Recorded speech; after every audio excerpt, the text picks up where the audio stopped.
Yesterday, Russia was invaded. But it wasn't invaded by regular Ukrainian troops. It was invaded by members of the Russian opposition. Hello, I'm Dennis. I'm from Frontfellas. We're a group that works in Ukraine to support the Ukrainian army, to do humanitarian aid, and also we report from the country.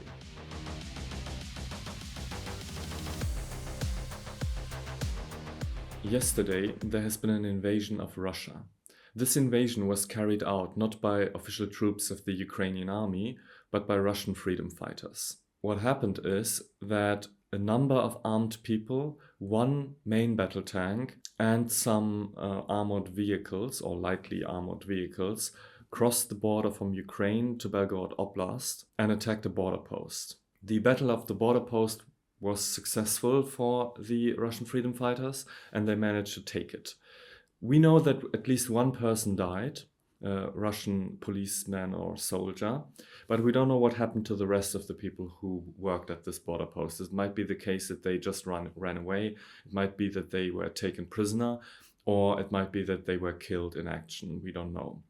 But we know that the freedom fighters successfully managed to carry out this attack, and that they then advanced further into the country. At least one village, which is called Kozinka, has been captured by the freedom fighters, and two others are, we don't exactly know whether they have been captured or whether there's still fighting going on there. One of them is called Glotovo, and the other one Gora Podol. There is also fighting reported from a town called Graivoron, but it appears that it hasn't been taken by the freedom fighters yet. We also know from footage released on the internet that at least 3, if not more, Russian soldiers have been taken prisoner by the freedom fighters. And also the freedom fighters have captured a BTR-82 armored personnel carrier. On the other hand, one vehicle that they brought to Russia has been captured by Russian forces.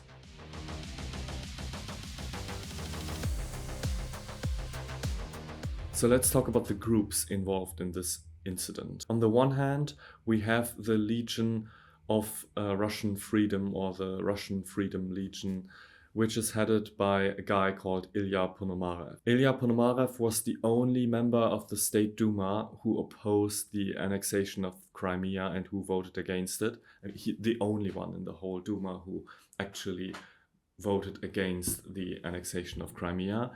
He became an important opposition figure, and he had to leave the country because he just couldn't be safe in Russia anymore. In contrast to people like, for example, Navalny, Ponomarev was always an enemy of Russian nationalism. He rejects centralism and wants a more federal kind of system. He also advocates for social security systems, for LGBT rights, and for the rule of law and the separation of powers. So yeah, in this sense, he's very much a liberal, but he also has a communist past, so he was a Trotskyite. This means that he is still he has some left-wing values with regard to the economy, and with regard to politics, he's very much liberal, wants liberal democracy, separation of powers, etc., etc. We don't know exactly how the rest of the Russian Freedom Legion is, what their beliefs are. Probably it's a very diverse group of people who want to get rid of Putin's regime. One thing that they've published is the Irpin Declaration in 2022, in 31st of August, I think, yeah. And there they state the aim to liberate Russia from Putin, to democratize the country, and of course to end the war in Ukraine and live in peace with the world. On the other hand, there's the Russian Volunteer Corps, and this seems to be a right-wing group with some very close connections to the original Azov movement and the right sector in Ukraine.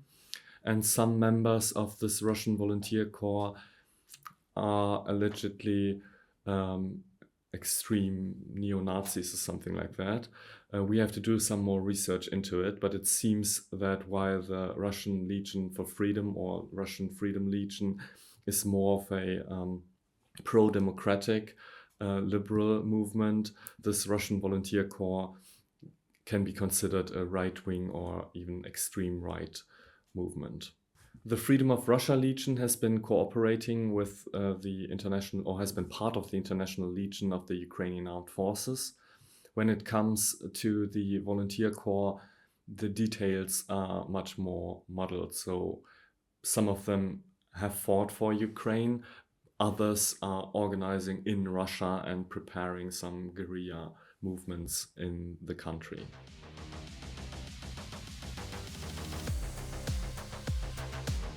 Militarily, the raid has been extraordinarily successful. It showed that Russian defenses in this sector near Belgorod are extremely weak, that they can be penetrated, and that the fighters of those opposition groups are very determined and courageous in their attack on Russian soil. Russia, in order to contain this, has to move troops now, and this will be a massive advantage for Ukraine. The situation at the border between Russia and Ukraine in the north, like between Kharkiv and Belgorod, has always been asymmetric to the detriment of Ukraine and to the advantage of Russia. Russia knew that it could always launch an attack from the north, so Ukraine always needed forces there to be prepared for such an attack. On the other hand, Russia assumed that Ukraine would never attack on Russian soil, so they didn't need to defend this territory, which means that Ukrainian forces would be tied down in this area. They couldn't participate in other battles, while Russia could use all of its forces inside of Ukraine. This attack now means that the phase of security for Belgorod is over. So the Russians have to move troops there, enough troops to hold the border, which will make these troops disappear from places like Donbass or from the south for an offensive in Zaporizhia, for example. It's a massive problem for Russia. Secondly, if they want to throw out those Russian freedom fighters, if they want to push them back, they need additional troops which have to be used for offensive actions. So not only do they need to defend the whole border, they also need to concentrate troops for an offensive push. And this will deplete their forces in other places. Maybe the Ukrainians could use this for a limited or even a large-scale counteroffensive, for example in Donbass or in the south. Apart from the military side of things, there are also important political implications. This is again very embarrassing for Russia.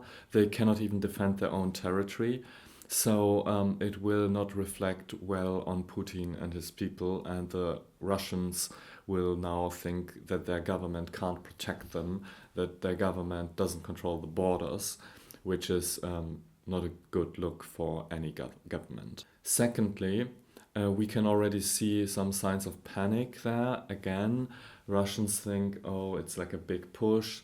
They don't know what's happening. The war has come to them. So in this sense, it also has a detrimental effect on their morale. On the other hand, however, it might also be some kind of a rallying cry. If Russians believe that their country is now being attacked, that they don't just attack another country, but that the war might come to them, some people who might otherwise not have joined the Russian forces might now join up. This is something we have to observe, and we will see whether this will demoralize the Russians or whether it will maybe create some resolve in the population to defend themselves against some kind of incursion. It might also make these opposition groups more popular. If some Russians who are against the government and who are afraid to do something, if they see this, they might think, okay, we can actually do something here.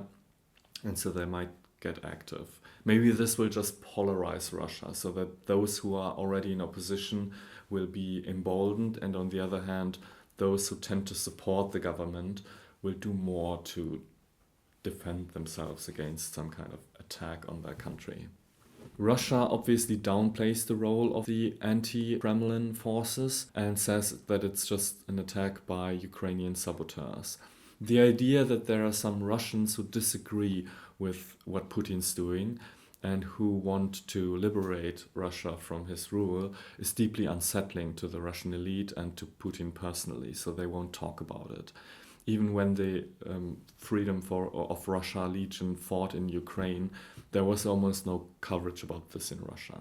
So they just want to ignore it they want to make it disappear, but they don't want to admit that Russian people actually fight against the Russian regime. So I think that's it for now. The situation is rapidly developing, so we will definitely make more videos about this. But for now, this is everything we wanted to say. Thank you for watching. Please like and subscribe and support us with everything, or support Ukraine with everything you can, because we have to win this war. And if you want to support us so that we can bring some stuff to the Ukrainian army, to bring some aid, then use our PayPal. And yes, thank you.